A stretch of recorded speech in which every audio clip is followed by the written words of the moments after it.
All right, we got 7 o'clock, so turn your phones so that they maybe only ring to yourself. If mine rings, I can't tell because it goes in my hearing aids, and we'll just go. So 7 o'clock, press the button to turn your microphone on. We got a really short agenda tonight, so 7 o'clock is roll call, and Pat, if we could do roll call. Carl Kretzinger, Jeff Goodall, Yep. Joe Healy, Here. Butch Becker, Here. Dan Clemish, Here. Barry Koenig, Yep. Zane Williams, Present. Dan Guthmiller, Here. Michael Well. Yep. Quorum present.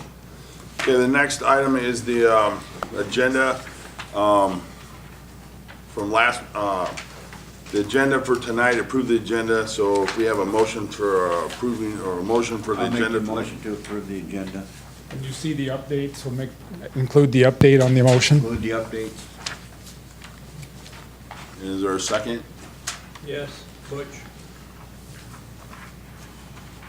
All in favor? Aye. Any opposed? Okay, the next thing on the agenda is approve the planning commission minutes from the December 11th of 2018 meeting. Is there any comments, questions, or corrections? Make a motion to approve the minutes. Second? Yes. Jeff and Zane, Pat. All in favor? Aye. Aye. Aye. Any opposed? Okay, so then the next item will be at 7:05, so that'll be 3 minutes from now. And we're glad we got people still coming to the commission meetings, planning commission meeting. When we get to 7:05, tonight, the first item on the agenda is actually a continuance from December 11th.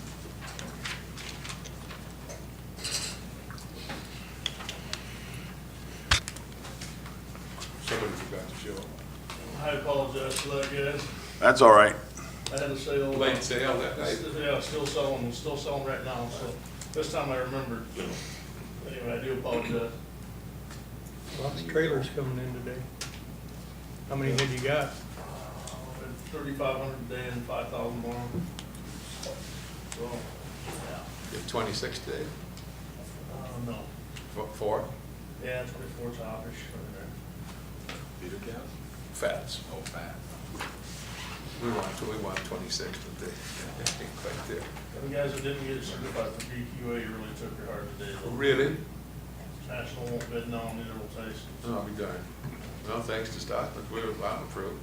Yeah, And 200 Got other another than one Monday.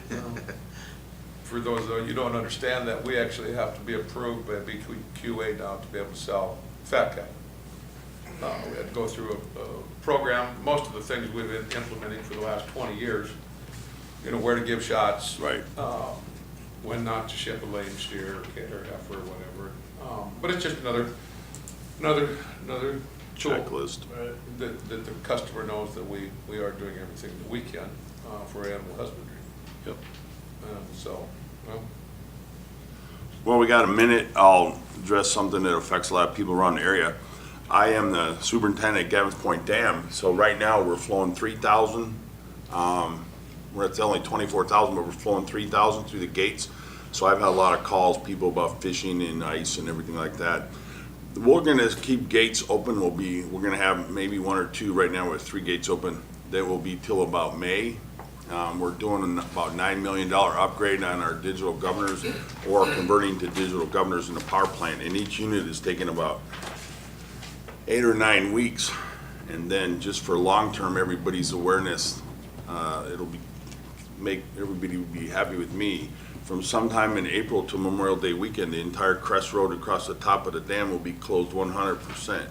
So that will be, you know, coming out that people will be aware of that anyway, that we are doing some repairs in the back of the building, and that's why that will be there. All right, we have 7:05, so we'll continue with the agenda item tonight. 7:05 is a subdivision consideration with Todd Noel and Greg Reichen Lots 3 and 4, Tract A, Lot Overlook subdivision, southwest 1/4, southeast 1/4, Section 7, northeast 1/4, Section 18, Township 93 North, Range 56 West, and lots 1 to 5. Tract B, Lot Overlook subdivision, northeast 1/4, Section 18, Township 93 North, Range 56 West, hereinafter referred to as Utica South Township, County of Yankton, State of South Dakota. The 911 address is to be announced Okey Dokey Lane, Yankton, South Dakota. So, Mr. Riken, if you want to step up to the podium, tell us your name, address, where you live, and then tell us about your project.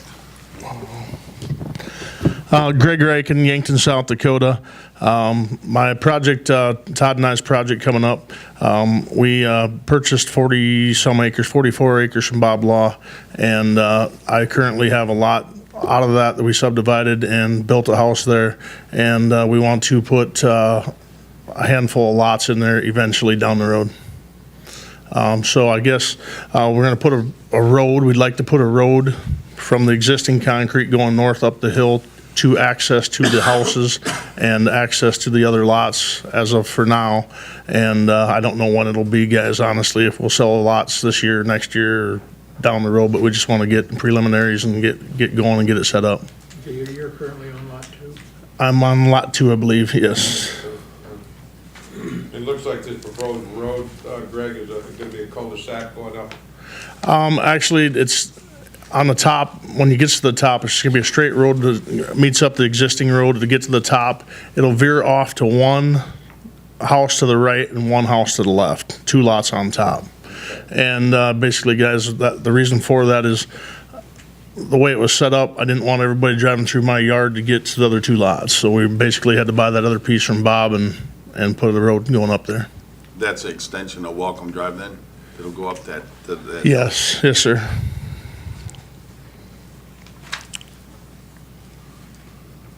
So Pat, number 1's already platted then, right? Right. Okay.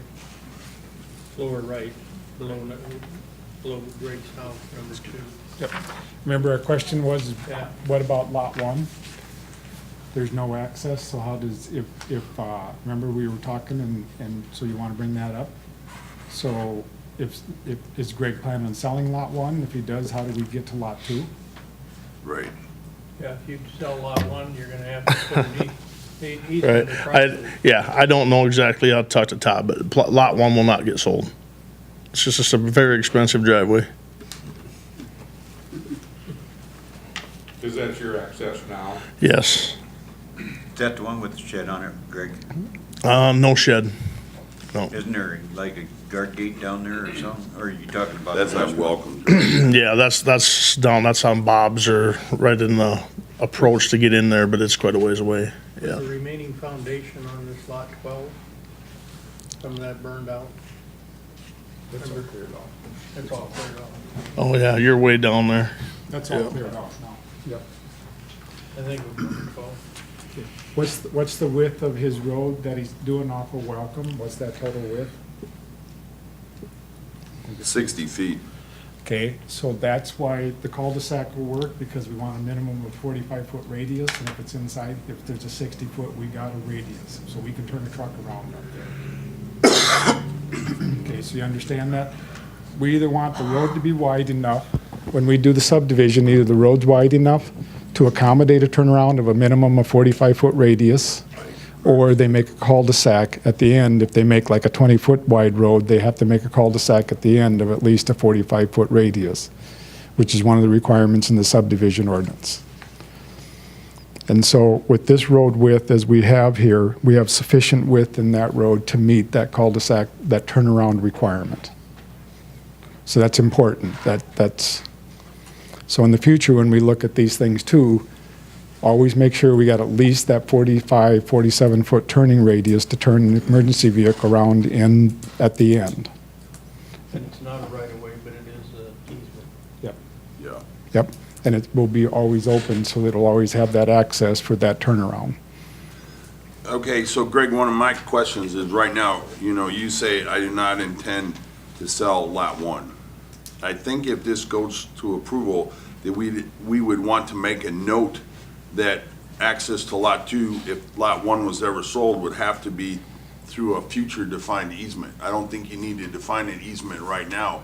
But I think that because the possibility exists, Sure. that it would be part of the record of the motion that says, okay, if this was ever sold, an easement would have to be established, because for whatever reason, however else that happens out there, you might say, move it to this side or move it to that side or whatever else. So I don't think that it would need to be something that would be specifically plotted out, but I think it would be a note that if lot 1 was ever sold, unless it was replotted into a new plot with combining the 2 lots, that it would require an easement to access lot 2.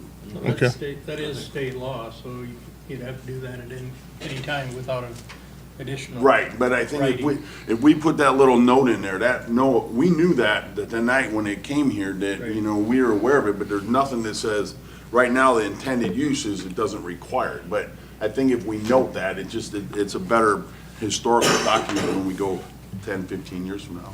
Sure. Yeah, as long as he's in ownership, he doesn't need Yeah. it, but once that changes. Okay. But at some point in time, it will. Yeah, well, it could be, may sell both off at the same time. Right. Or they replat it and make it into one lot, then it's, you know, then it's also not an issue there. All right, thank you. Yeah, thank you guys, appreciate it. Is there anyone in the audience who would like to speak for this project? Is there anyone in the audience who would speak against this project? Hearing no comments, we turn to the Planning Commission for comments or discussion.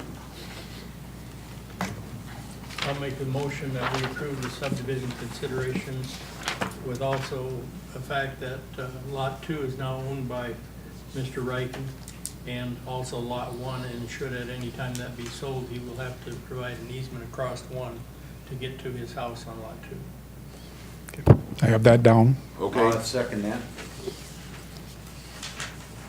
Jeff seconded. Roll call, Pat? Okay, so this is the motion for approval of the subdivision plat as presented with the notation on Lot 1 will require easement if sold in the future as a separate lot. Becker, Yes. Goodall, Yes. Williams, Yes. Clemish, Yes. Koenig, Yes. Healy, Yes.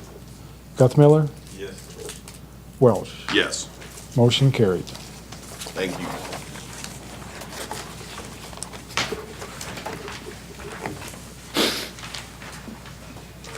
Okay, that takes us to our 7:10 agenda item. And it's the accessory structure discussion. So some history on this, goes back, you know, the years I've been on the Plan Commission. And I'll tie it into Minnehaha County also. Minnehaha County, as long as I've lived back in the Midwest, in 2003, has had in their ordinance 30 by 40 foot accessory structure. And actually, our ordinance also calls for a 30 by 40 accessory structure.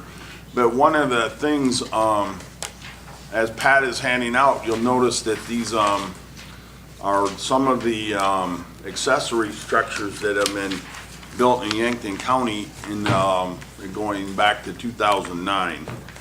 So one of the things I think we need to look at, I think, you know, we're kind of in the midst of reviewing and looking at the zoning ordinances that go back to 2003. So when you look at the number of people that have requested a accessory structure variance from 1,200 feet, and then, you know, with we always had a discussion with people around and what the standard should be. And I just think that, and it was one of the things I asked Pat to bring up, is my thinking is, why are we even in the accessory structure business? You know, if you meet the setbacks on your land, is that an issue? Because I don't know how many's on this page, but there's probably 30. So, And on the back side of the page, you've got it 2018. there's another 5.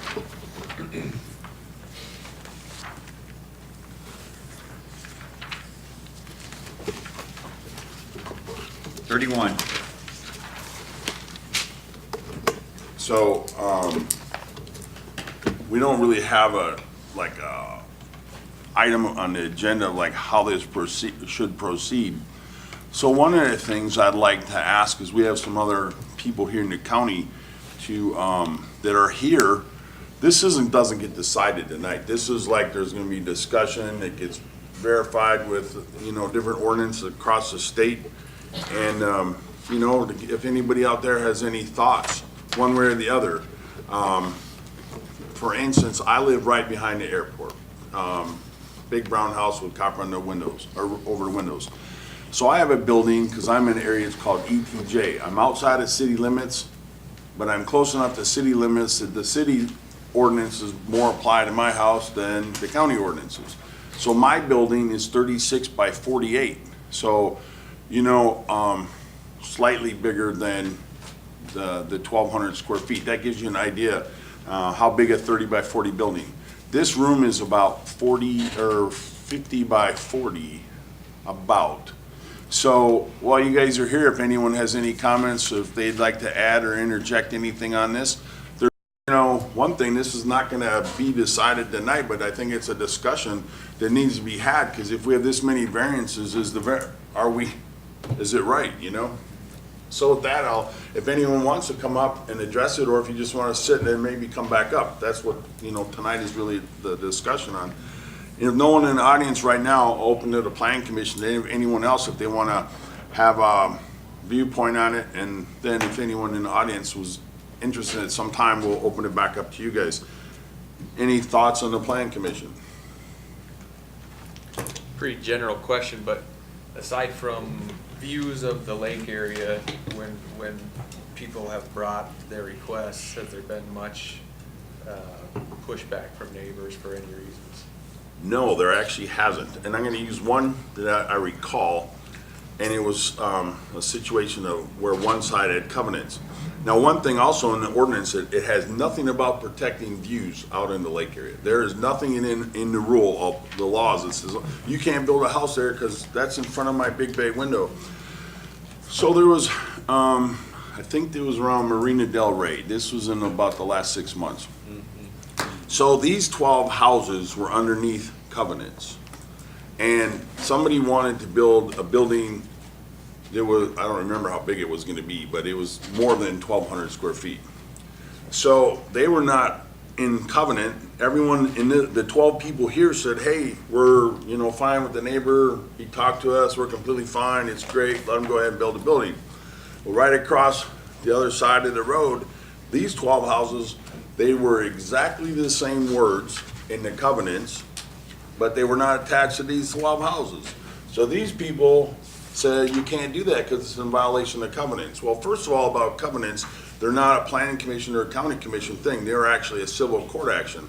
So if you meet in the standards in the county, then someone, like if it violated their subdivision covenants, then they have to regulate that through a lawsuit in court. So, in that case, there was discussion, and one of the things we've asked the neighbors there, what do you think of this building and the bed and breakfast? Can't think of the guy's name right now. Mr. Knight. Yeah, Kneifel. So he was gonna build this great big building, and it was gonna be part of the bed and breakfast. Well, he came back, I think, a couple times, and he adjusted the structure to build, technically he probably didn't have to, but it was, okay, he talked with the neighbors, and can I change, the aesthetics of the building and downward lighting, and so there was that, and that was a pretty big building. Then somewhere out there, there's a inside like soccer building, right? Yep. And so those are some of the things that, like, okay, so what's the path that is a planning commission, and even a new county commission, what's path that, looking forward? You look at most of the people, if you look at the size, most of these buildings that are coming in, they're 2,500 square feet or bigger, so that's how we got to tonight. Buildings That's why I are asked getting it. bigger, people have boats and campers and junk and bicycles. Well, it's better to be in the building than sitting out. Exactly. I thought, When I was on the planning commission previously, when we discussed this, I thought we were looking at something like the city does, where you can do a percentage of your lot size. The bigger lot you have, the bigger the building you have. Or we brought up something to do with the relationship to the house. Like if you build a 5,000 square foot house, maybe you could have an accessory structure that's as big as the house. Or if you're gonna build a 1,200 foot house, a 5,000 square foot accessory structure might not look so good. Well, the city, I think, they have a not to exceed percentage. You know, Knife had a huge, They have a what? Well, it's- Not to he had a exceed huge lot. percentage. He had Yeah, like- it's he tough, had 40 acres. 40 acres. 30 or 40 acres, but That's why I was. he actually set that back Way in the back. corner and put it a little bit, and he changed the location of that Yeah. also. And he fitted into the topography, so as the ground Right. sloped down, he moved the Right. building so then it had a lower facial Wasn't gonna presence. block anybody. That's why I kind of thought. Reduced it by about 50%. And one of the things the city does also is called green space. So it fits into the yard setbacks, and you leave 20% green space. What do we want to care? They do, there's different, the city has 4 different districts within the residential. And in those different districts, they're allowing some houses that are bigger than the regular house, than the principal house. They're allowing some structures, but the individual had a lot that allowed for 30% green space in that lot. And that's they have a key number, says if you can have you meet my yard setbacks and you leave 30% of the green space of the total lot size, you can build that structure to that size. And height-wise and all, so when they did that back 20 years ago, he said we were doing variances as much as 5 a week, 5 a month. And when they sat down and says, what's the bare minimum we can live with? And they said, well, what are we really after here? They realized that height wasn't an issue and that it was green space that turned out to be the big issue. And then green space was dictated a lot by the yard. So they want yards of 5 foot or 10 foot or 12 foot. And then they said, now, if we're in real dense areas of the city, those buildings are obviously going to be more dictated in size than if we're in less dense areas of the city. And as I've said before here, I agree with some of the statements that we're coming across. I'm confused when we have lots, a minimum of half acre, but most of our lots are an acre or greater. What are we in the accessory structure business for? And so I'd like some answers. You know, what I know when we first started, some of it was view shed protection. And helping out with that. And I don't think that that should never be, it's very hard to be pragmatic with that, because how do you quantify a view shed? You know, it's like you can quantify yard space, you can quantify yard setbacks. So to me, that should be a covenant. The developers should do that. Now, if you have discussion about that, let's do it, because I believe that then the landowners that want to protect view sheds can set their own view shed protection up, and they can call it that through covenants. But if when we find ourselves, let's talk about Bob Laws. Bob Laws came in 500% larger than the district allowed it.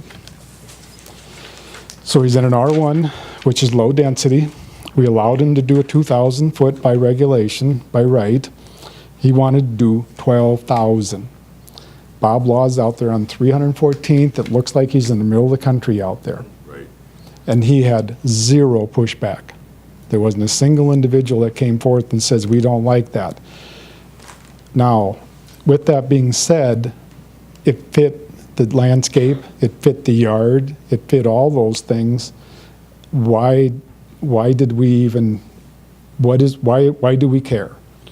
And can you help me with that? Because I'm not too sure why we care. Well, I think you can turn the clock back even further to that Harts one, and you can look at that and you can say, well, what's to stop Bob from building 5 more accessory structures of 2,000 square foot apiece and end up with his 12,000 square foot, 6 Yep. different structures? I mean, it doesn't, to me, it doesn't make sense. Right. I would think that you would do one structure for 12,000 square foot, and it's no different, you know, that Roger Hart's is the same as Ryan List, really. Yeah. You know, Yes. you're in that same area, you're not affecting anybody's view. You know, a 2,000 square foot for what Ryan List is doing or what Roger Hart's is doing, there's no room in it, a facility that size. Yeah. I think though it's important that, you know, as this thing gets redefined also, we should have right in ordinance, just even though we know it, we're not like protecting view sheds. We have no I know. control. I mean, because when we talk about this, I remember one of these that someone came out and someone said they didn't want the building because they could look over their back deck and they could see the lake. So a question I always ask is, was it an open sale? Meaning that anybody, when that lot came up for sale, that anybody could have bought it. So that means that person right there could have bought it to protect their view shed. Then the other part is that comes up in the community discussion is people are like, but I don't want that building there. So for instance, one of them was like a metal, you know, Morton building or Clary building or something, and it was gonna have complementary colors to the house. And someone was like, and of course, it was about covenants, and we don't deal with that. But their thing was, well, that's an ugly building and I don't want a metal building out by my, 800,000 square foot house. Well, that guy could have technically put in one of the galvanized aluminum arches that reflects sun like a giant mirror. And, so that's why I wanted to bring this as a discussionary topic, because there's a lot of other things we gotta look at is, trying to clarify or, move some of this that has to be changed and adjusted, so how do we do it? And this was one to start with. But Pat, even like, and I'm probably wrong, but on this subdivision, then do we have to put something on this, like the subdivision that we give Rankin for some kind of a boundary for what they can do for accessory structures? But that's not up to us, that's up to the That's up to them. developer, correct? Yes. They would need to put a covenant. Yes. Right, right. And I don't have any, I think that's good planning. Yeah. And But also, it makes the. if they could do that, then we wouldn't have to deal with this. That's right. And shouldn't the developer do it? Right. Shouldn't the developer do that? And it would make the developer more diligent, and it would make what's making the developer money is to sell those lots. Well, then if they can offer more protections, but when we get forced into it, the only one that I would say when I look throughout the state on them, a lot of them have dictating where they say no taller than 35 feet sidewalls. Well, there's some merit to that. Now we're starting to get into 3-story buildings. Yeah. And what are we doing with the 3-story building? And I would think maybe that should come in front of the commission as a variance and say, if we're going over 35 foot on sidewalls out there, what are we doing? Because that's not a normal situation. And 35 to 40 foot is what they've been drawing the line at. 35 foot is terrible. Oh, it's We got 20 foot on it's an all the apartment. It basically ends up being an apartment, doesn't it? Right, It's a yeah. second story. And when we entered that second story going into the third story, it seems like, yes, that probably needs some review. What are we doing with that? What is the intent there? Because it seems like we're probably getting away from an accessory structure and we're doing something different. But we haven't had one of those in the 10 years I've been here. I haven't had a 35-foot sidewall structure come forth as an accessory structure. Now, out in the country, I get some of them as barns, but that's okay, because it's in the country and we don't have any limitations on that. But I've not had anyone come in, so maybe what I'm trying to say here too is that 35 foot would keep somebody from putting a carport underneath and then getting up a story higher than everybody else so they can have a view of the lake. And there that thing sits there up there like a sore thumb, and now they got a view of the lake, and everybody else around them is like, what just happened here? That probably has some merit. But what are we, and I'm not trying to make it even on the view of the lake, it's just what does that show, how does that show up? Or should we even be in that business? Like the outside of this building is about 35 feet tall. Yep. So, maybe because it has to do when we don't have adopted building codes, but maybe there is like when I built houses, there was a definition of, not to exceed 4 stories, and then it was no longer considered residential, right? Then it was defined as a commercial structure, and that was in coastal Carolina with a lot more zoning. Maybe that there's a definition of, and I don't think we even want to be in it, but if we are, then maybe we would define more the heights of the building than the square foots of the building. Yeah, yep, Even so, yep. we could, you could limit the height, but then write in an opportunity to go higher upon review, so you're not looking at variances every time. I mean, it would be a CUP or something. You gotta get permission from both of them. Yeah, you would need permission, but if it's planned on, because like you say, once you get to, 3 stories, is it an accessory structure? What are you using it for next to your home type of deal? But somebody might need something taller. Well, I'm gonna bring up Sure. one just for people to think about. When you go east of Vermillion, it's about 4 miles west of I-29 on the north side of the road. There is a probably 70 by 40, and it's 2 stories plus tall, right? And it's on the north side of the road, and it's actually, one end of it is their house, and they put the RV in the other end. I think it's like a nature brown and dark brown trim, and so people look at the Morton buildings and whatever, and they're like, that's an accessory structure. No, it actually could be a house, that we make churches and federal buildings and county buildings and everything else out of them, so. To give you an example of working around that, let's look at Westrom is their name, but they're just east of town. They're on the south side of the road, and they just built that nice-looking Morton building just down about a half mile down from, let's go a mile east of Conkling. And then there's the mobile home park. Yep. And then just a little bit east of the mobile home park is, the Westrom's built this, and it's called a Schaus. And it must be 10,000 square feet, in which they live in about 5,000 square feet of it, and then their business is in the other 5,000 square feet. I'd say the sidewalls on that are probably 15, 16, somewhere in there. They're not quite 20, because you look at the garage door and there's only about 4 feet, 3 feet above that. But they live there. That's their house. That's their, and now the term that we've coined those is called Schauses, because they're just a shed house, so we call them Schauses. They meet the requirements of a single-family home, as far as we say. Too. Yep. Yeah, he was one of the first ones. And so there are methods to do, like you had said, legally, by right. We don't have to have all our houses built stick frame, wood, slat siding type of house. That's not a requirement. The requirement is a septic system that has a bathroom and a kitchen and a living space in it. And then it can be considered a residential.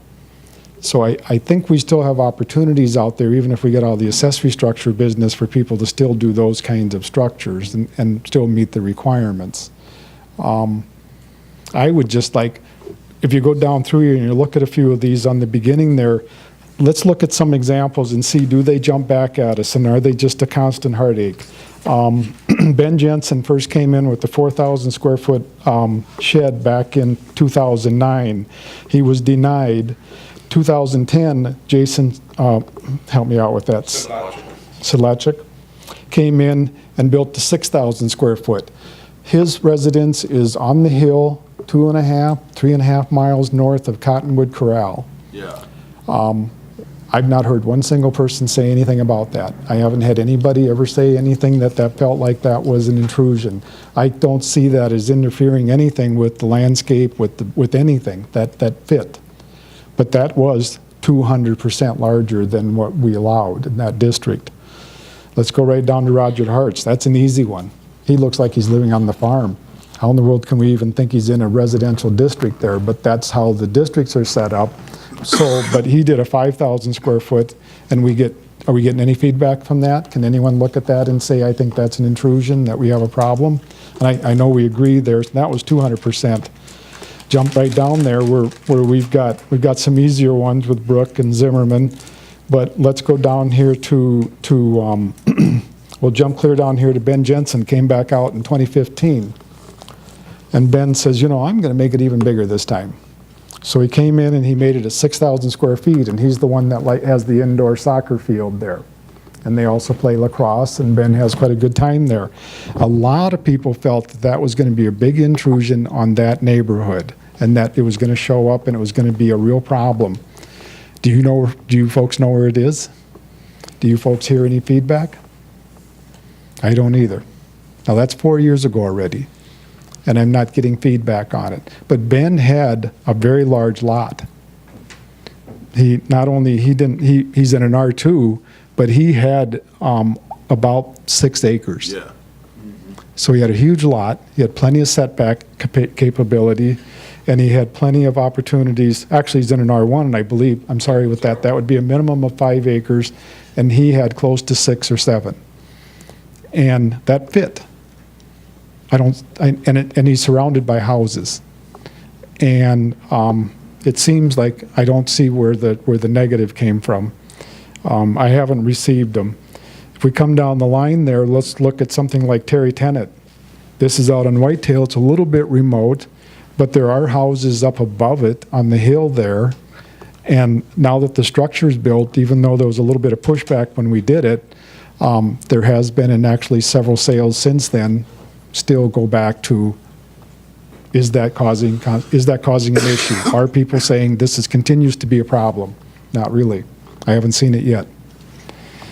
We'll jump down again. Let's go down to, this is an interesting one. Marina Bluffs Association wanted to do a 6,600 square foot accessory structure in which there were 6 residents in the Marina Bluff condominium that wanted to each have their own 1,200 foot garage. And so it was placed down at the bottom. We had already worked with the septic system, so we had it down there near Dam Fireworks, but there was a large amount of pushback on that. And that pushback was extremely strong. And I have felt ever since that one that's one of the ones that started to make me think very clearly that I think we should not be in that business. Because there were several things there that I feel that 660 would not be noticed today if it were done. Well, the other thing, that one was, people were like, man, if you let them build that garage there, I'm gonna see that from my deck. Well, we shouldn't be in that business. I know. Determine what someone sees out of their deck. There was a lot of that. There was no one that complained about traffic in that. There was no one that complained about parking in that. There was no one that complained about lighting in that. There was no one that said, I will not be able to see the lake from that, and even though it's not one of the critical factors. The access was good. I think almost all of us were there at the time. Yep. We didn't get those complaints. What was the complaint we got? View. Yes. And I don't want to look at that. I don't think we legally can either. What drove this ordinance? Was it, we didn't want, it was abused? Was it, didn't want a bunch of storage sheds? We didn't want a mechanic popping up in neighborhoods? I mean, what? Copy of Minnehaha. If you go look around other county ordinances, it was just kind of like, okay, you're gonna put county ordinances in, here's kind of like a cookbook that Yeah, but is out somebody there. had, to- I mean, There- something sparked it. There was pushback in '07 and '07 and '06 regarding some accessory structures going out around the lake area. And they were in the kind of the Bob Law area that we just looked at here with Riken. One of them was in that area.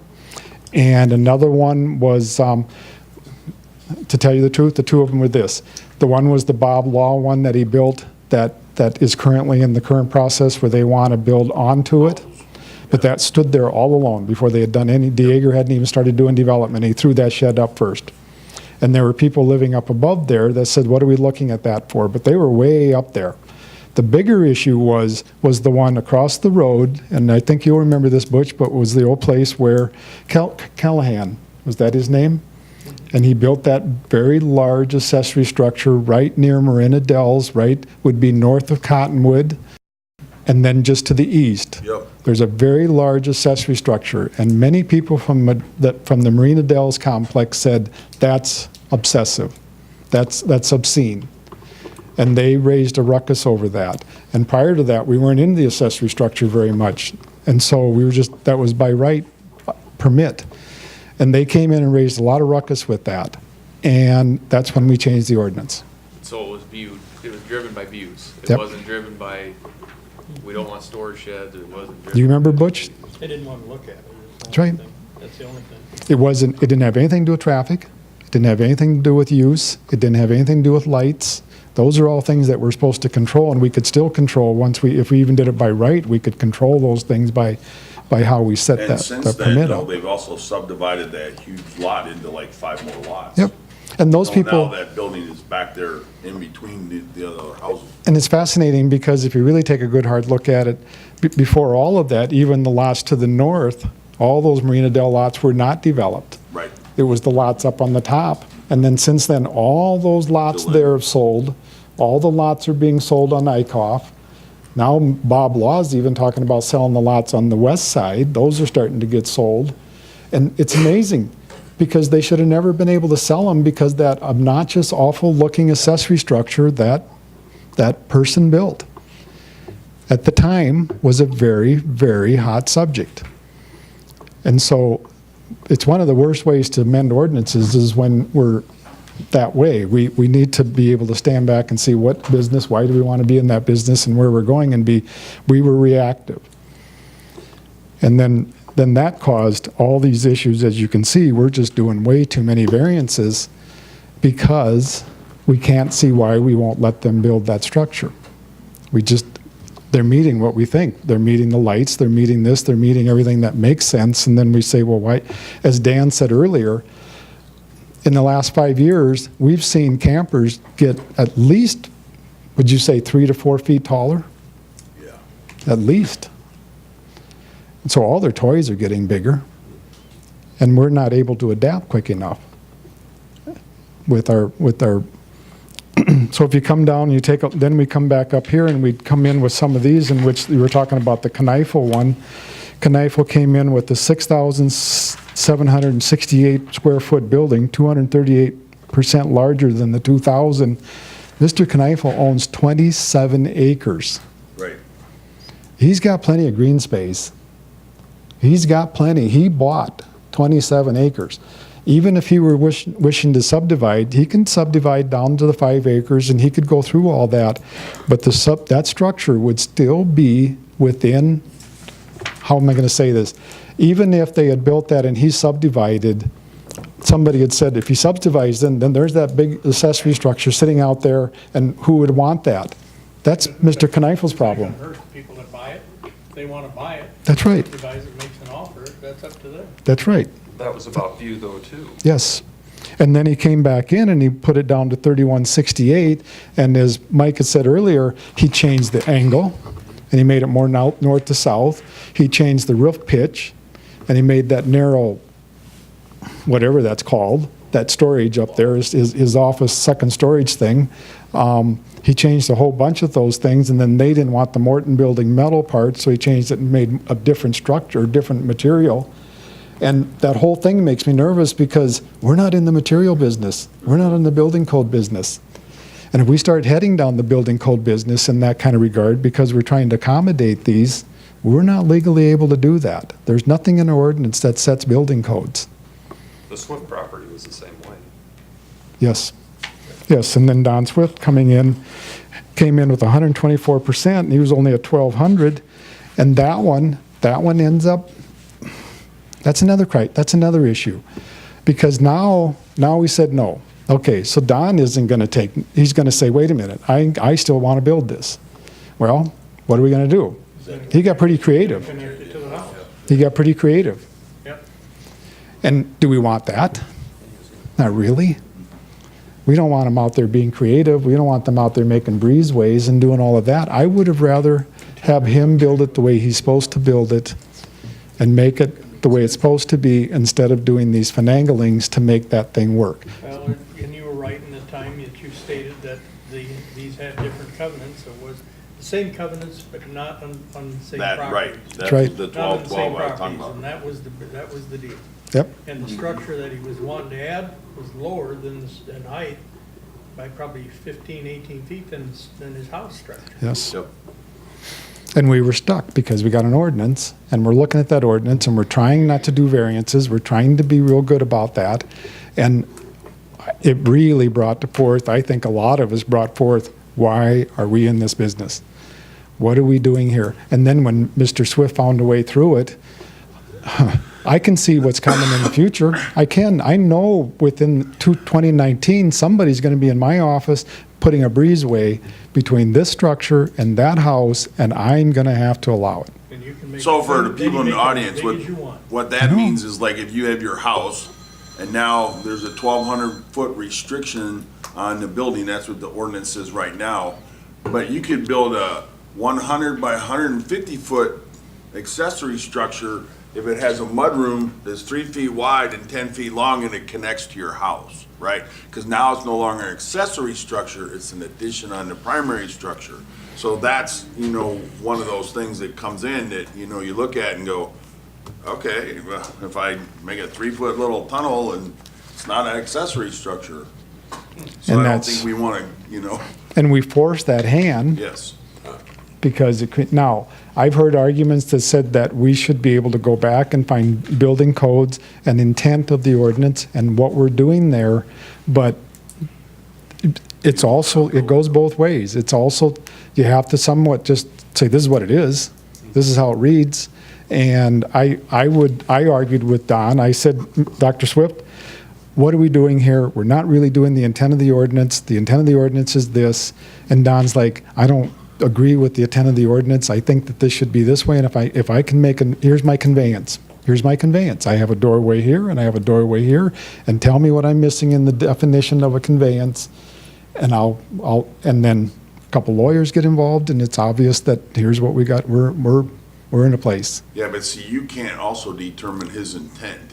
He can say, this was, added on, and originally we're gonna put a little office in here, and, it was gonna be tied to the house because of cold weather. But actually, what he meant was he was gonna park, toys and everything else. Yeah. So you can't define somebody's intent on their property. Only they can define You it. can't control it. Right. And then too, it was with the sun, shining on the Yep. roof, and it was gonna throw a big glare out, to everybody, and you can't. And we need to be careful of those things because that's not in our ordinance and those are parts that he needs to be aware of. But, I like the way I enjoy the conversation because let's be devil's advocate. Why do we want to have 1,200? Well, at 1,200, we were truly assured that nobody was going to overbuild. We were truly assured that nobody was going to build something big enough to block that person's view if it was going to be that way. We knew we had mostly acre lots out there, so we were pretty sure we could make that work. But, so what made us go that route is that it was very safe. 800 square foot in a half-acre lot's pretty safe. And so is 1,200 in an acre lot, and 2,000 in a 5-acre lot's pretty safe. You're gonna have plenty of room to build that. But I don't think that ended up helping us on the bigger picture when we come down the road a bit, when we start looking at these variances. One of the things that I visit with other people and they say, sit down and look at your district. Remember, zoning's all about districts. So it's an ag district or it's a residential district, which can be low density, moderate density, or high density, and decide what's the minimum you can deal with. What's the minimum you can deal with? And so that means the size, that means the yard setback. We decided that 10-foot side yard was the minimum we should deal with. That should be the very minimum we should have. And should we go down to 5? Well, those are pretty big lots. I think 10 foot's pretty reasonable. But let's go out to the ag district. And now we're out the ag district and we said everything needs to be 75 feet minimum. And there's a lot of houses that I'm having a tough time making that work. And a lot of these new lots that we're creating out there have created what I can't, that 75 foot took away so much of their building ability that we're ending up with people coming in saying, I can't fit it in that 75 foot. I can't do that. Remember, when we make a lot of those lots, now we make sure that they can do that 150 foot, that 75 foot all around their. But if you came in and said, the minimum I can live with in a residential district is 75 feet, I don't think that's reasonable. Now, maybe it works out in the county, but we are running into a little difficulty with it. But that's what we need to sit down and say, what's the minimum we can live with in accessory structures? And I'm wondering if the minimum is why are we in the business? The minimum we can live with accessory structures is 20% green space, or if you meet the yard setbacks, we don't care. We know they have to have room for their septic. We know they do. They know that. They can't build their accessory structure over their septic system.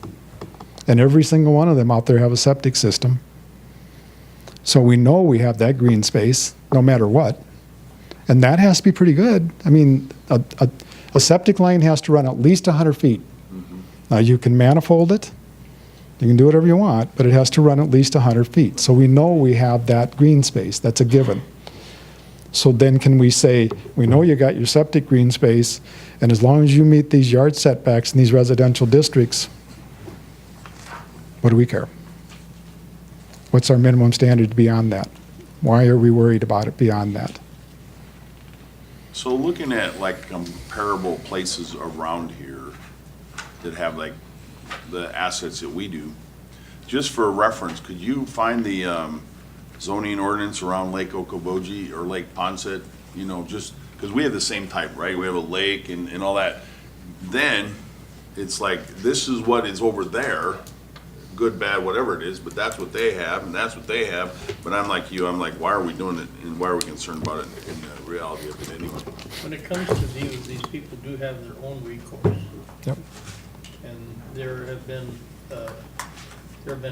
case law where precedent was set on where they could go from the slope of your land to the slope of your land. If you're standing on the highest point of your land and, you know, you're up, let's say it's 18 feet to the peak of the house, that person has the right to do the same thing down below you. And that was set out in English Heights. Yep. There's a suit out there, so that's not up to us, Right. any more than covenants and restrictions are. Right.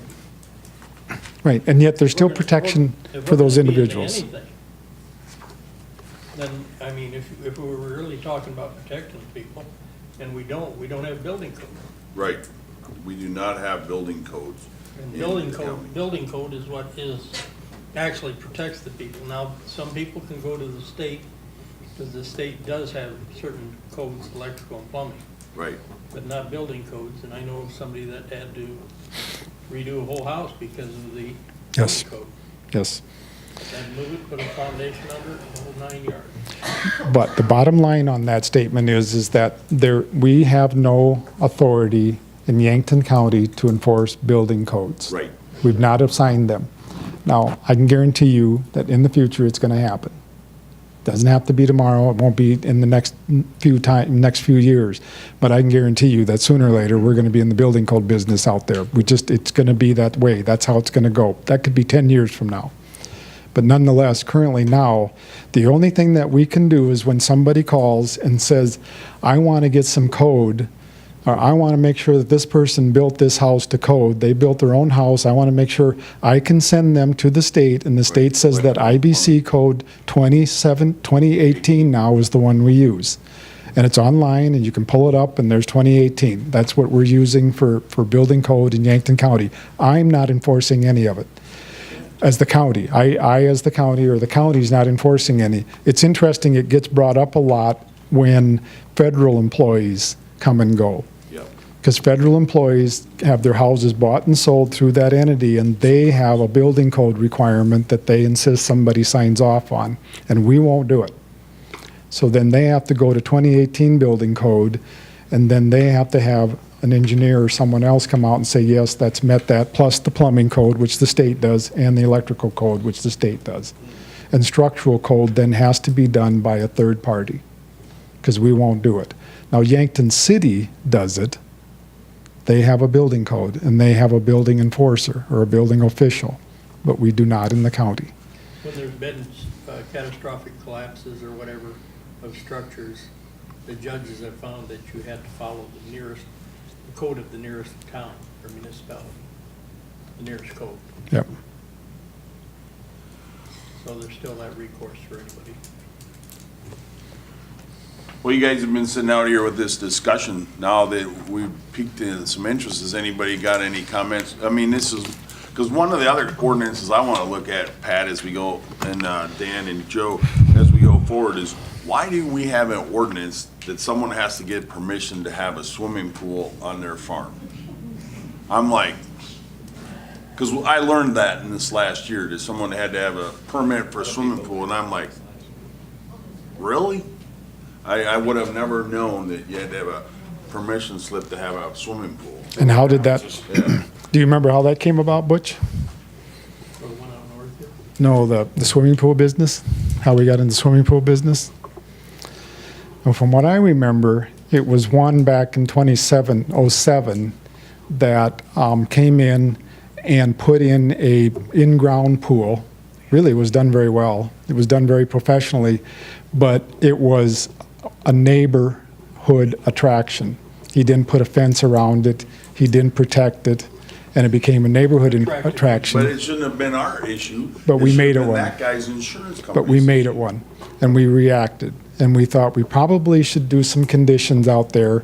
We don't mind you doing a swimming pool, but we want you to come in and make sure that you put a fence around it, or you put a protective cover over it, or you appropriately locate it. They were coming back, that's building code. I know, Schools in town.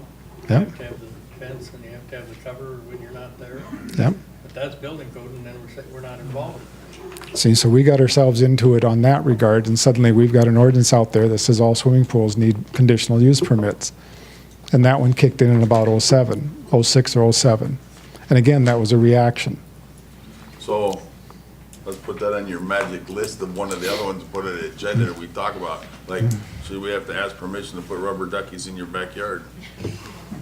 Does anybody out there have a comment, one way or the other? Come on up, in your name, and, you know,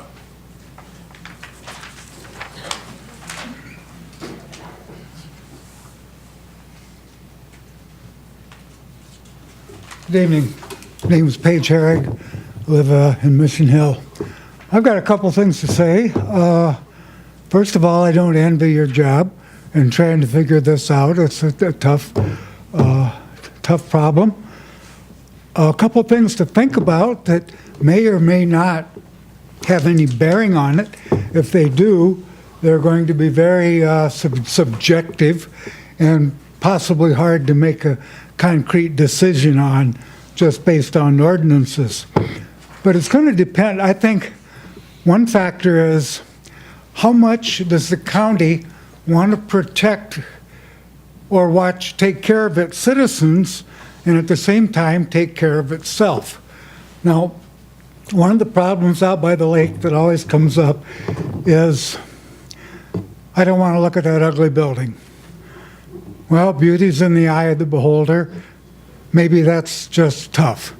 Maybe they are just thinking that they're better than everybody else and the whole world has to conform to what they want. And we also hear that it's going to decrease property values. Well, possibly it might. There might be a lot of people that aren't going to want to buy that place because of this big ugly building. So if the property values go down, I would assume that the tax revenue is going to go down. right. So in that sense, it might be harmful to the county. Then I don't know what the comprehensive plan says. I don't know what the county's stand is on property rights and your right to enjoy your property. But this comes into play again when people buy a place out by the lake or any place that has a nice view and they just want to sit on their porch or their deck and enjoy it. That's part of their enjoying their property, one of their rights. And if somebody comes in and builds something that ruins what they enjoy, they're losing their property rights. I don't know if the county is concerned about people's property rights. And here again, property values may not be as subjective as property rights and the right to enjoy your property, but it's something that maybe could be quantified to a certain degree in the ordinances. So just something to think about. Thank you, Dave. Anyone else?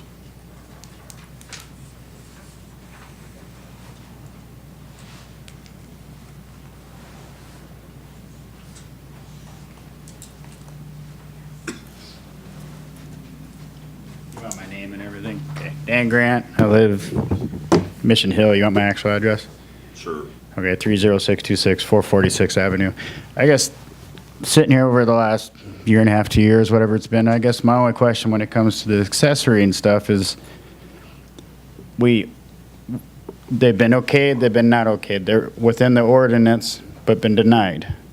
They're within the ordinance, or they're outside the ordinance, and we ask for variance, and they're okayed. You go to a different district, and it's just rammed down the throats. Even though they're denied because the people don't want to look at the ugly structures of the siding, or it's not pretty. So we deny them on that, even though they meet all the ordinances.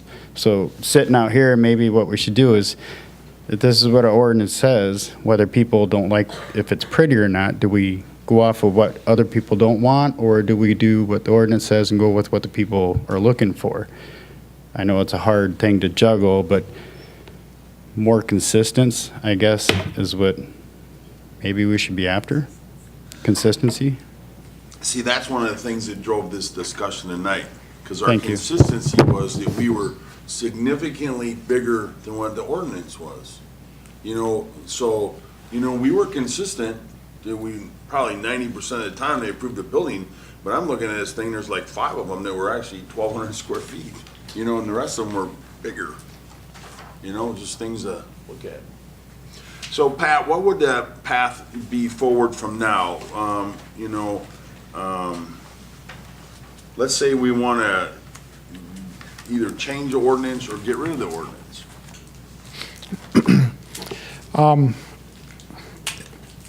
What is the path? If you just go straight by the book, obviously the ordinance is takes, you know, amending, it takes the strike-throughs, you start saying, let's make this go away. Let's just go through a scenario. Let's say that after the conversation, as we move through it, and we come to a conclusion, Planning Commission, that we would like to make recommendations in the future to the Board of Adjustment or to the County Commission that we want to get out of the accessory structure business. Then we'd go in and we'd go to each one of the districts and we'd say, okay, there's the accessory structure, what do we strike, what do we change? And if it's as simple as let's get out of it, then accessory structures don't have any size requirements anymore. We just would strike it out. Then we'd review that. Then we come back and we say, yes, that's what we want to, that's what we're going to recommend. So in one meeting, we'd do the strikeouts. Everybody'd say, okay, I agree with that. Now you'd have to take what I did, we'd go back to the office, do all of that. At the next meeting, come back and say, here's what it is. Here's how it would read now. There's the strike-throughs, and here's how the ordinance would read. You would say, we agree with that. Let's do a first reading. And then you'd do a motion, and the motion would be to do a first reading on the change of the amendment to whichever districts we're working on. So let's just say it's districts 6, 7, and 8, because that's where the accessory structures are. Let's just say that. Then the next meeting will be a public meeting notice in which we have our first reading. Planning Commission has the first reading of that, and we would read that out loud. And we would have a resolution following that reading that would say, this is the change we're making in this zoning ordinance under Articles 6, 7, and 8, and here's the changes, and we make a resolution, and then we vote, and if the majority votes, and it's a simple majority in the Planning Commission to move forward with that first, after that first reading, then we take that amendment change to the county commissioners. Again, it's a public meeting, so it'll be a public hearing in which we do the public hearing, and that would be first reading county commission. It's not Board of Adjustment because we're actually changing the ordinance. And so the difference between Board of Adjustment and county commission is that Board of Adjustment is judicial, quasi-judicial. And when you're quasi-judicial, you are behaving as a judge. So you do things like variances, you'll do variances and conditional uses. But zoning amendments and changes and map amendment changes are legislative. And that you will meet as a county commission because now you're making legislative decisions. When you make legislative decisions, those are referable to the vote. The people can vote on your legislative decisions. So when you change your ordinance, that's a referable action. So you'll do first reading. And at first reading, if you agree with first reading, then you will schedule second reading. And then at second reading, we come in and we have a resolution with that second reading. And if it's a majority vote, and it's a simple majority vote for this, would be 3-2 under our current commission 5. And then that would be for adoption. That resolution had accepted the second reading and said, we're going to adopt this amendment change. And then that adoption will be published in the paper as it's written, and then 20 days from publication, it becomes official. In that 20 days, you may be referred. The 2 publications. After two readings. The Planning Commission gets 1 reading, the County Commission gets 2 readings. And they're 2 separate meetings. And they have to be 10 days apart. So it would not be possible to do that in a month term.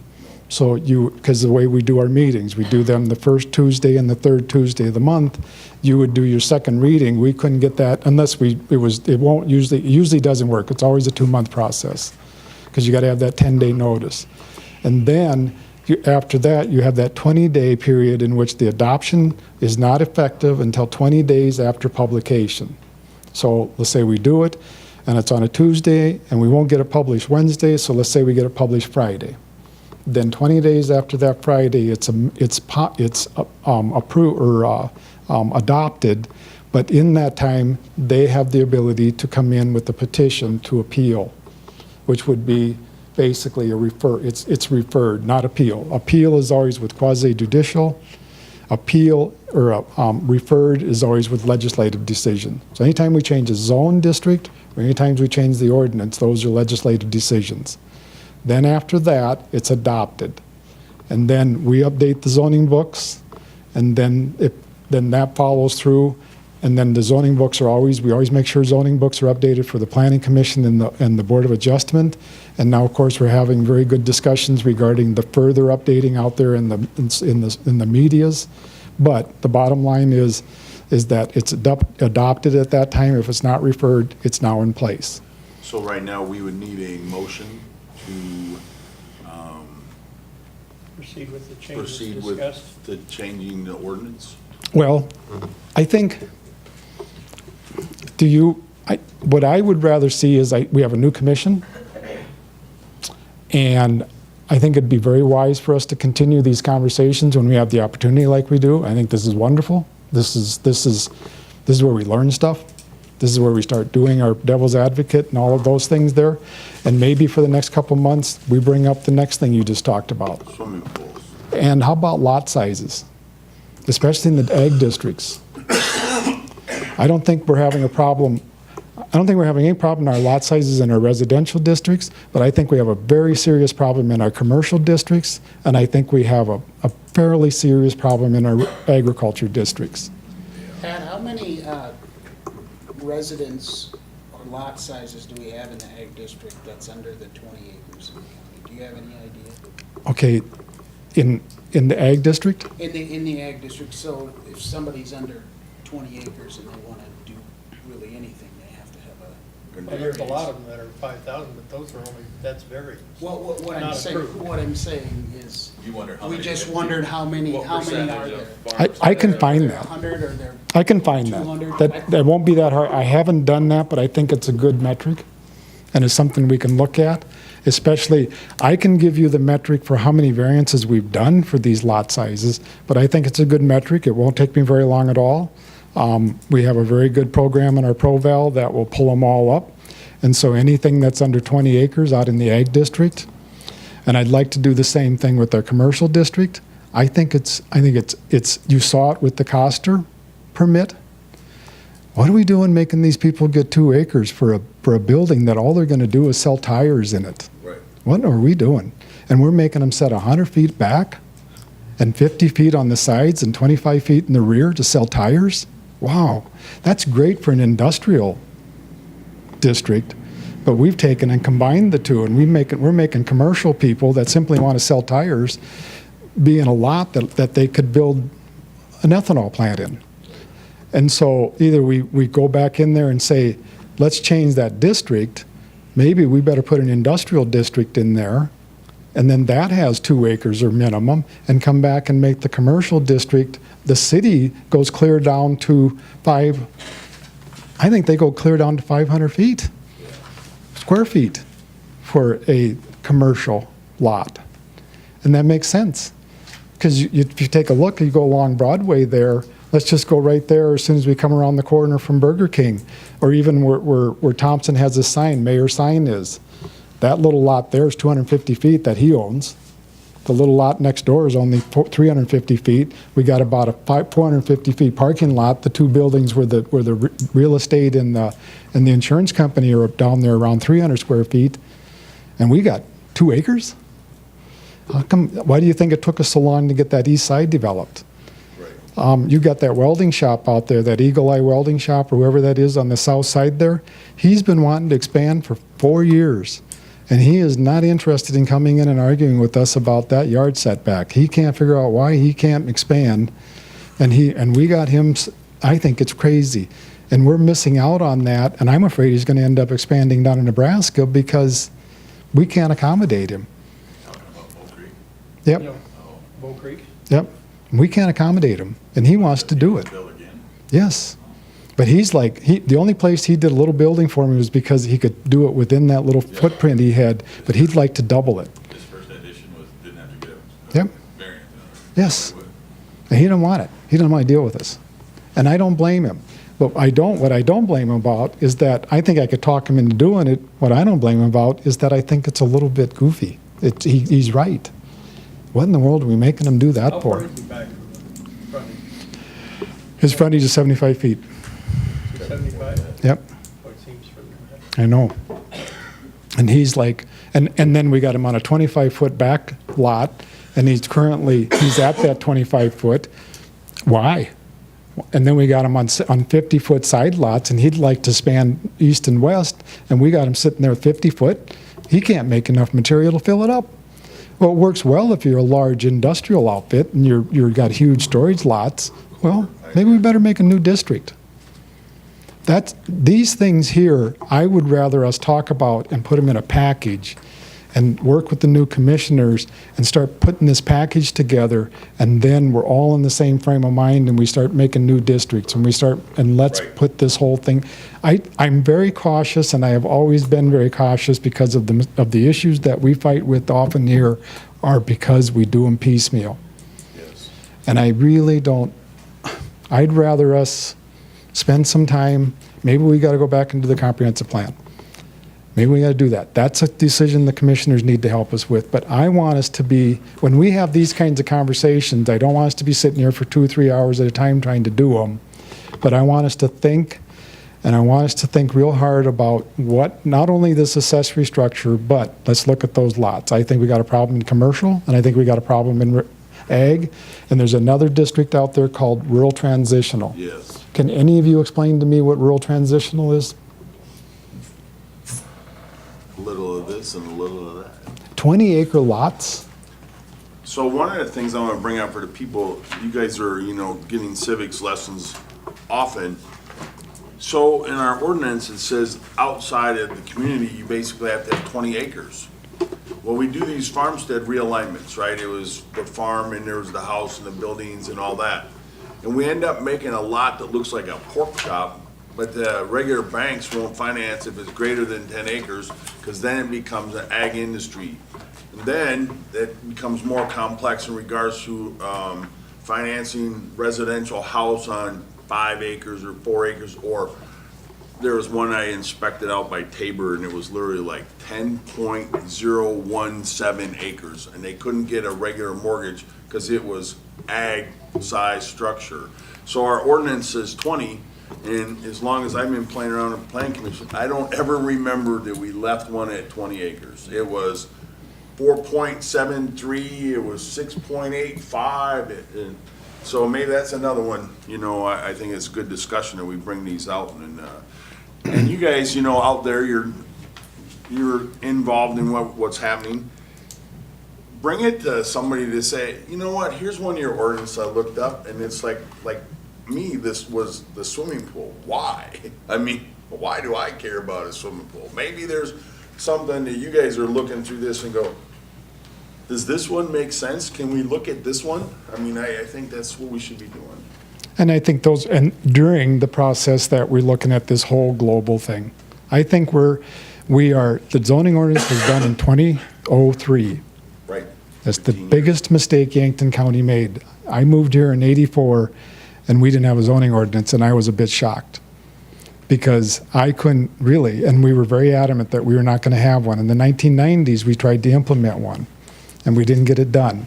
So then finally in 2003, you know how mature we are by then? Look at all the non-conforming, quote, non-conforming uses, lots, and houses, or structures out there.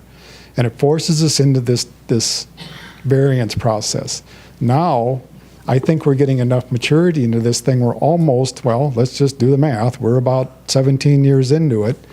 Then why can't we start taking some of that maturity and saying, where do we want to be and how do we want to do that? Like for instance, if we're going to do residential lots out in the ag district, then we need to be very careful that we don't create large residential areas in the ag district that'll be in conflict with the ag industry.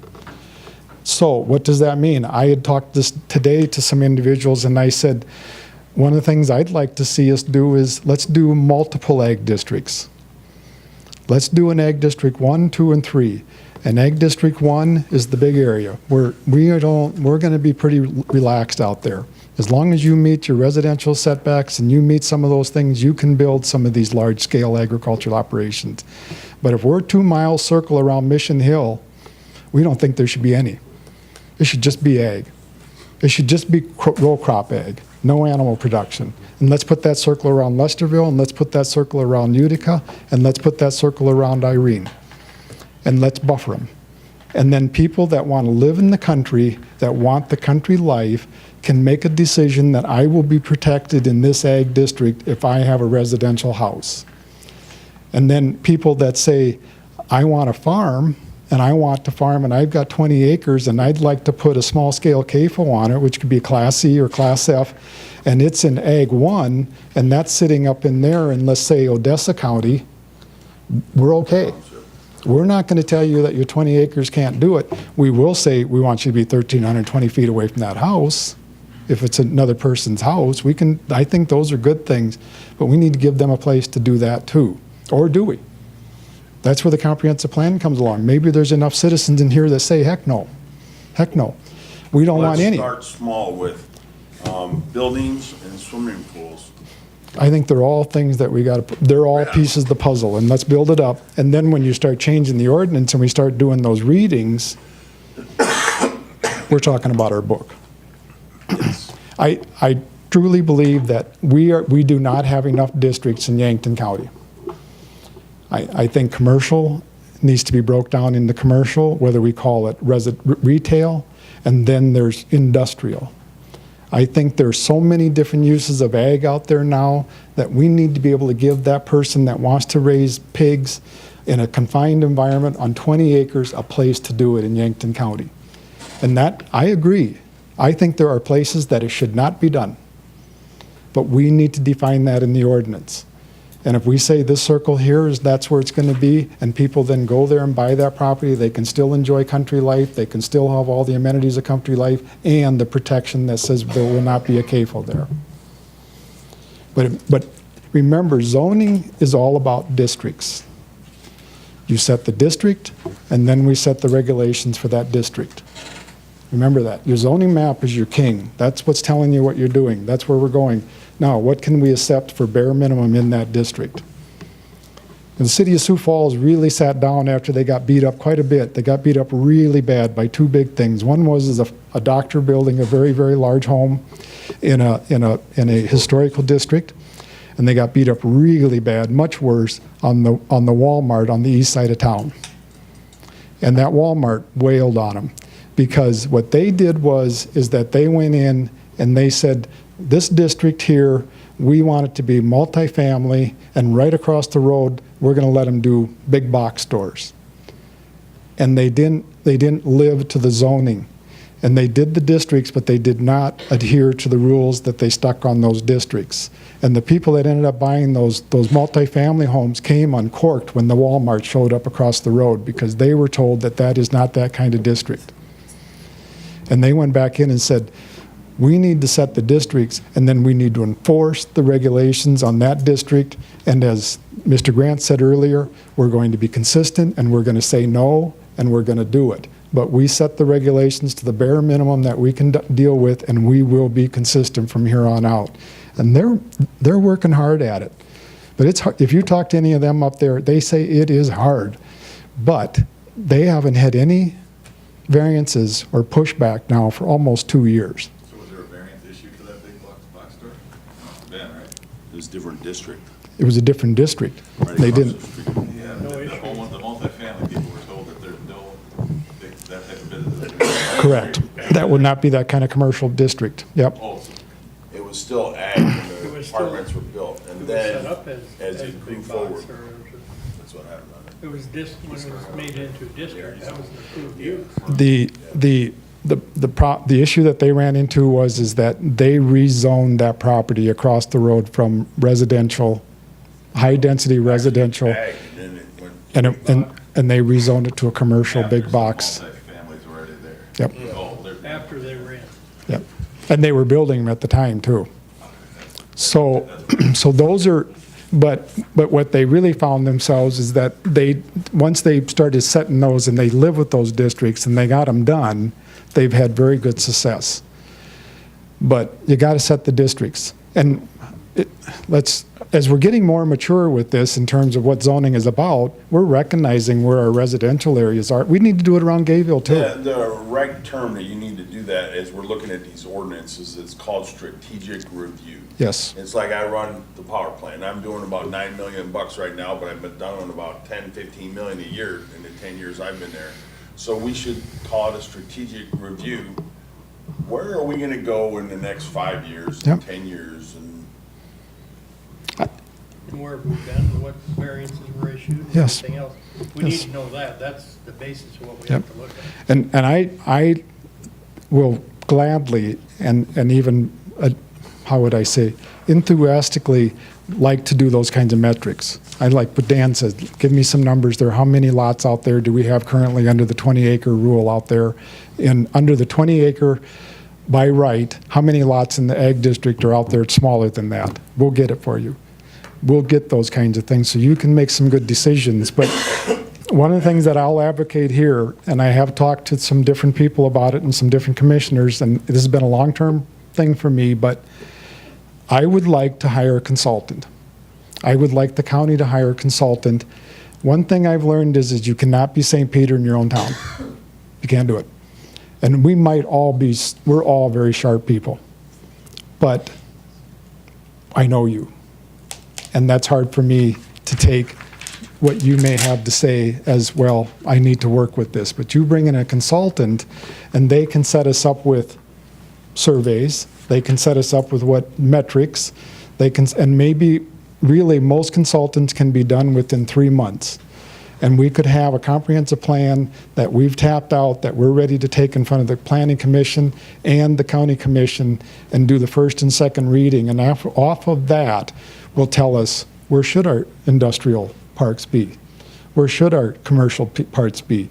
Where should we have Ag 1, Ag 2, and Ag 3, and why? that's kind of what the city did with the meat area. Yes. And it hired an outside consultant, and Dave Mingo is one that I've been tapping on, and he is one that has really put this idea in my head. And he said that when he did it 20 years ago, right after coming out of District 3, they were not too keen about hiring a consultant, but they made that 2020 plan then, which is already now. But he said they went from 5 to 7 variances a month to 0. Right. The only thing they do now is conditional uses. And he says, and we do few of those too, because we decided, what are we in their business for? And if we don't need to be in their business, then why are we there? And so, especially the variances though, they just say no. It stops at the office. And it would stop at the office for me, because I said, you can go ahead and go, but we're not going to give it to you. I can just guarantee you, because this is our rule. If you want to do that somewhere else, then move to that district. or by that district. Right. But around this district, whether, let's just call it the Mission Hill Ag 2, and it's a 2-mile circle. And in there will be no animal production, period. Period. Joe and Dan, if you guys on the commission, if you could, look at us, the all entity doing a strategic review. Like Pat said, I think we've got a foundation that here's where it went, but where are we looking to go in the next 5 or 10, And it's hard work. But Pat, you're saying a 2-mile circle, you take 2 mile, what do we got, six municipalities? Yep. Checks out quite a chunk of. Yeah. What happens to those guys that have But- 1/4 land within a mile of the city? Let's talk about it. So what do you do with the people that have chickens in that 2 miles? Let's talk about it. They I think they become, grandfathered? or yeah, there's going to be some grandfathering, obviously. That's what happens. They're called non-conforming uses after we change the ordinance. But those are good questions, and they're ones that we continue to hammer out. I just feel that, 2-mile circle, I feel is too big That's 16, myself. that's 16 square miles. Exactly. Mm-hmm. And we have how many square miles in Yankton County? Yep. Well, there's 36 per township. What's that? There's 36 per township. I think it's 600, I think it's 500 and something square miles. But that's the conversation. I'm planting these things in your head, and now you think them through, and we come back and we say, no, really, 1,200 or whatever it might be. But I do believe that we have, and I look at other counties, and they're doing the same kind of thing, and I think that we could do it here. So in order to get something to move, I learned a long time ago, if you don't have the strategic review and it doesn't have a goal, then it never happens. So what is our goal in the next month? Do the formalization, start the review of the, accessory structures and swimming pools? I think you've got 2 commissioners that are on this board right now that should help us. They're the decision makers, they're the policy makers. We're doing a good job laying it out there. We're the ones that do all the hard work to get it presented to them. I would love for them to sit down and come back to the planning and even at the next meeting and say, let's work on this schedule. Let's see what this schedule does. And if they come in and they say, we aren't sure about a consultant, or I don't care how that works, but I think that it would not, I like what you're saying, and could we possibly, in the next 2 meetings, have it be put on the agenda with the county commissioners to come up with a schedule for us to move forward as a planning commission? I think if you do that, then it kind of at least gets something done. Otherwise, it's just a big hoo-ha discussion and throw out the beers and popcorn. And the other one that's going to happen is, believe me, I have to tell you this, but the wind machines are coming. I've had 5 different people come in, and they already have the checks in the bank. And it sounds like it's going to be 30 of them, and they're going to start up by Center Point, and they're going to go down to Irene. And that's going to keep us busy. And so we're going to end up having to, I would like the planning commission, or the planning commission is capable of meeting other nights. We can do our hard work at the planning commission meetings, and we could meet another night. But if we have a schedule and we know what we're working towards, and we have a plan, which the county commissioners are the ones that should help us out with that plan, we'll implement it. But I know we're going to be busy, and I can't tell you how long that's going to take. It's Orion that's doing it, and they're out of Boston, they're out of Massachusetts, and it's going to be tough. One of the things we're going to run into is the tie-in substations where they connect. For instance, the Bloomfield one hasn't been fully operational because we don't have enough capacity in our switchyard at Gavin's Point to tie them in. Yep, but they've got, Use electricity to produce. Right. Right, yeah. and those would be, I'm just saying, we're not going to get much of a break here. And so here we go. So if we do this, I would like the county commission to help us out with that schedule, and then allow us to say, then we'll meet the first Monday of the month, or whatever the heck it is, to talk about this kind of stuff, and we'll take care of business. And if it's not a heavy night that night, we can talk about this kind of stuff. Well, I don't wanna eat the whole elephant in one sitting. That's So right. I wanna do one bite at a time. Accessory structures and swimming pools. Well, this What is if you had another- a swimming pool accessory structure? Right, there you go. Another thing, Pat, that this is back to these accessory structures, so we're gonna get out of the business of regulating them. Yep. Is what you're saying. So who's gonna fight that battle if it isn't us? Let them fight it out? I mean, Yes, yes, it becomes a covenant thing as far as I'm concerned. but I mean, so like the existing lake people that are, will get mad if they can't see their view, do they have covenants out in there, but they're all private? There is no. There's They can only make 'em. Pieces of covenants, I like know. this 12 houses and this I know. 15 That's- houses. They can make them. They can make them. And really, bottom line is I think it would motivate them. We did a plat tonight, a preliminary plat tonight. Where if they're paying attention, they better do something. Right.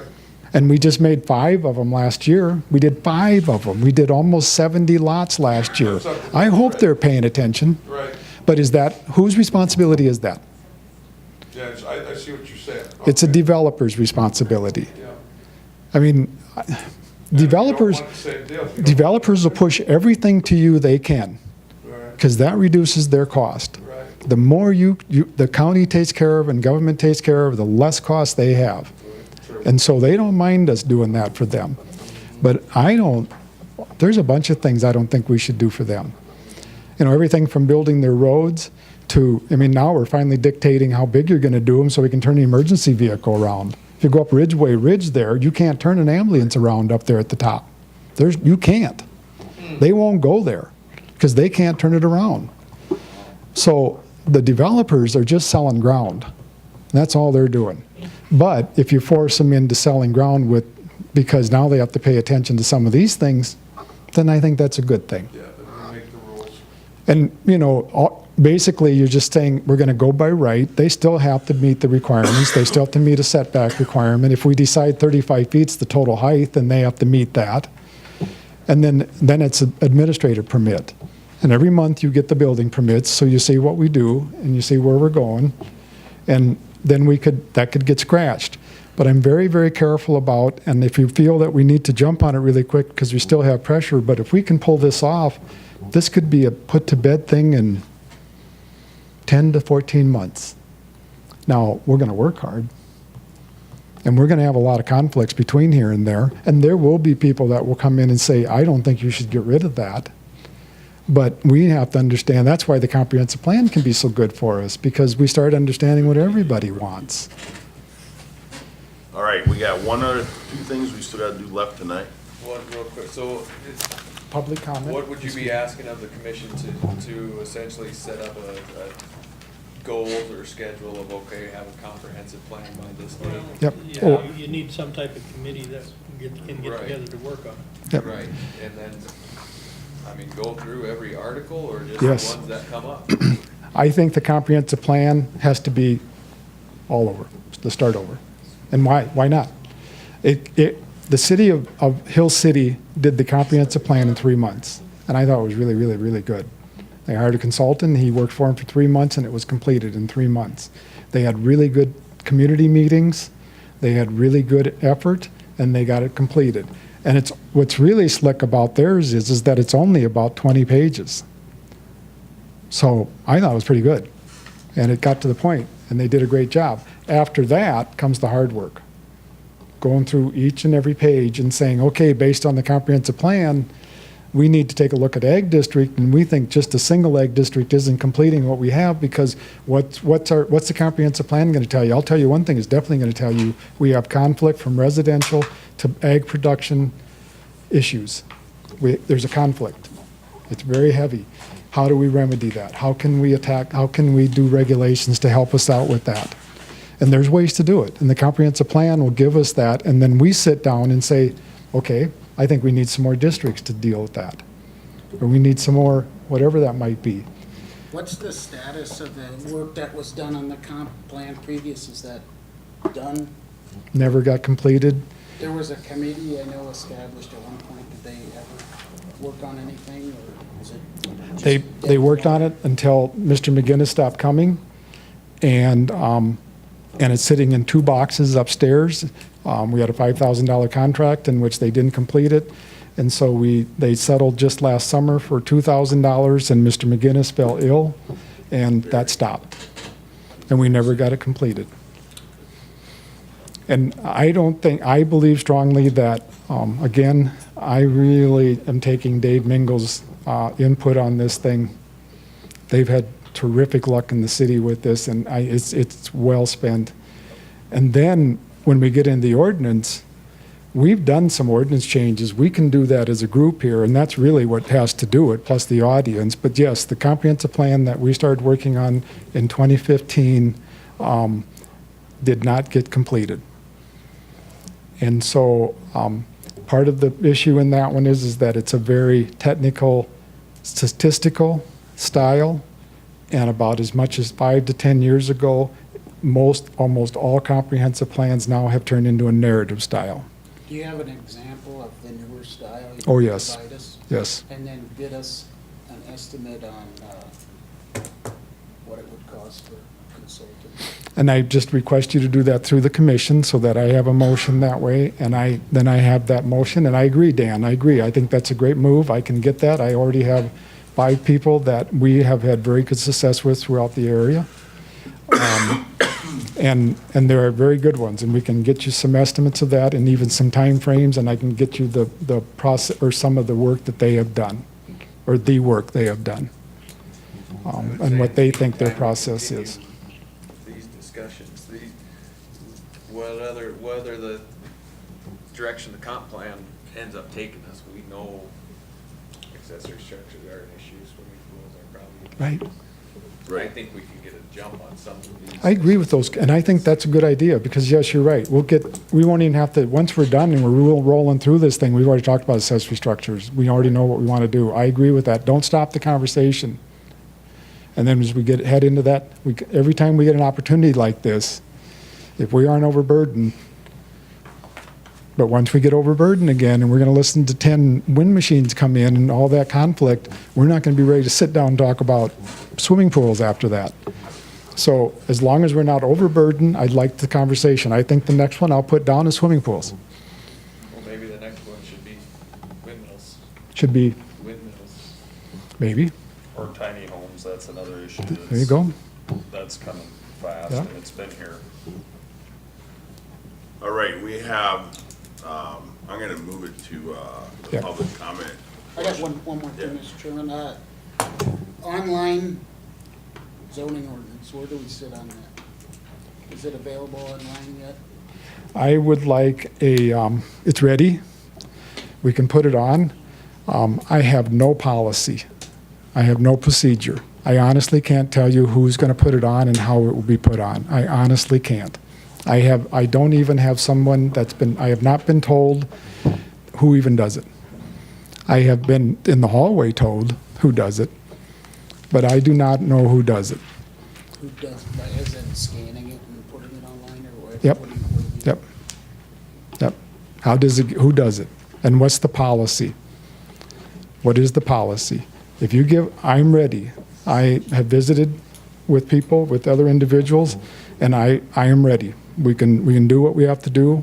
Mr. Towle asked for an audit on his citizen petition.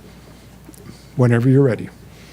Is I all don't the know. other counties in the state, do they have those all on, all the other states have all their planning and zoning on? Every county I've ever looked at has it on there. But I think some sort of disclaimer is that this is as current as we can possibly get, but you still need to check with the office. I think that something like that on there would be appropriate. I've seen that on, I think one of the counties had that on there. A so. lot of them, that'd be just a common disclaimer, because things change, just like if we change an It ordinance, I mean, does. that'd be. The world we live in, everybody wants, if they want something, they're gonna look for it online. No, not everybody. Not everybody. Not No. everybody under Yeah. you probably, Yeah. under your age.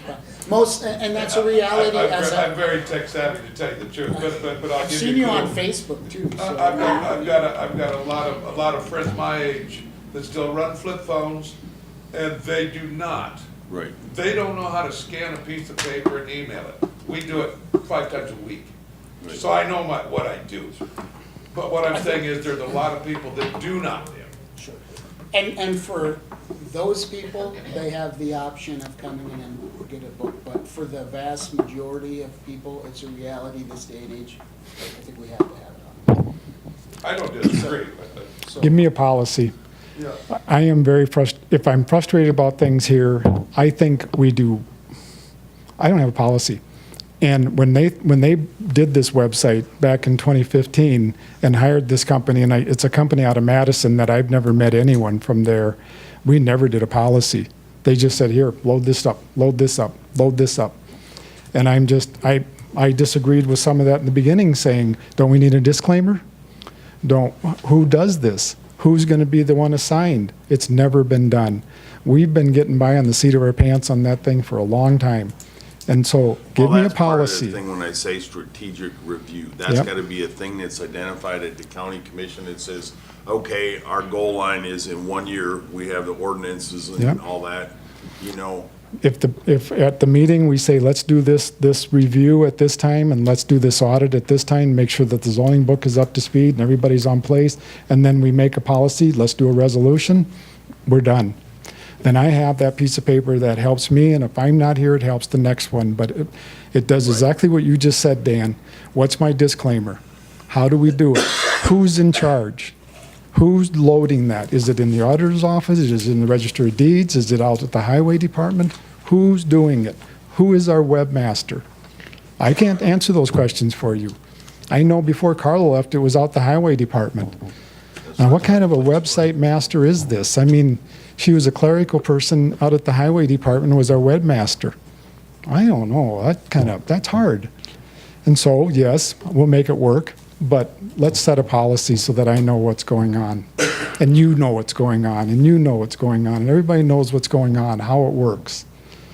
And then we got our disclaimers and we got whatever it takes, then we will not get caught in this kind of trappings again.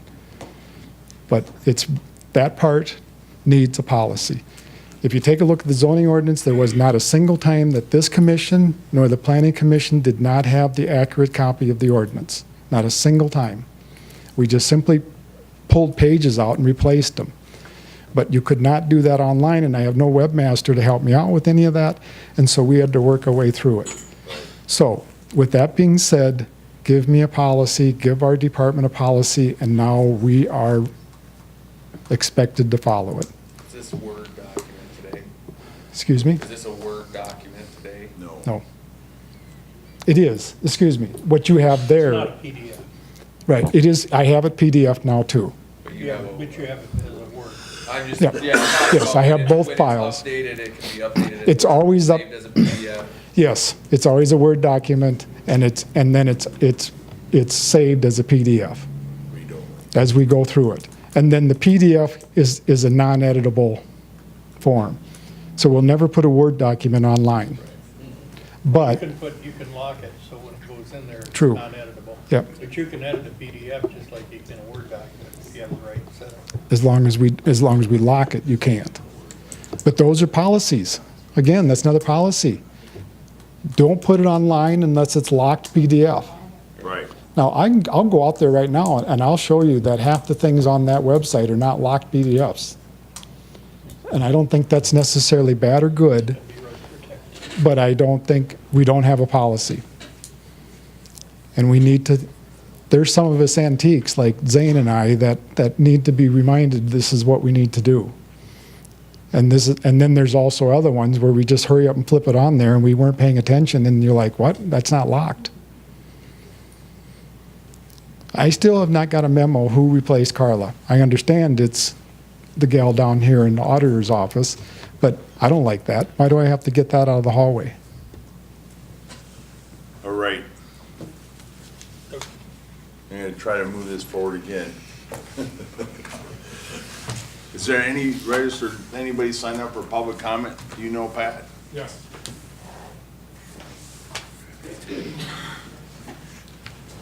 And I think what we did before was there's 3 minutes, right? And it can be, it's gotta be a topic outside the regular agenda. And non-personal directed. And a non-personal what? Directed. You can't say this person or that person. It has to be a broad topic of community interest or whatever. So let's see where we go. Yeah, let's see where we go. Well, actually, this has a lot to do with the conversation you and I had last week. And you asked how I was, and I said, I've been sick for a long time, and your answer to me was, you can't be doing that with your bionic parts. And I'm sure you were referring to my transplant and immunosuppression. And I said, it would have been nice if you would have remembered that when you were voting on hog barns. And you said to me, you don't live there. But I can't visit my kids or my grandkids. I would be putting myself in jeopardy along with the asthmatics and the rheumatoid arthritis and the little kids with cancer and anybody on This is the chemo. direction that we're not supposed to go. And it's going to happen because the public needs to know after they spoke so very loudly and clearly how Okay, so unwilling Patty, you are It is- willing. We're not gonna use this as a forum to belittle you or anyone else on this. So I'm gonna say, if you have a topic that's not, wasn't on the agenda, it's not a personal vendetta against someone else, then you can have, otherwise I'm gonna. Okay, here's the topic. The topic is that the voters spoke clearly. And I didn't think they whispered. And yet you're unwilling to do what the voters want. If you're going to stick that close to what the voters do not want, just resign. Make it easy. Well, one thing is you're trying to put words in my mouth, what I support. So you what I don't agree? So we're gonna stop public comment unless there's someone else that's has a So did I lie? topic to, come. You adjusted words. Okay, then you tell me. You tell me what you Right said. now, we're securing public comment if there's someone else, and then if there's no one else, then we're gonna seek for a motion to adjourn. Is there anyone else that has? So you're an item for, sidestepping? Public comment?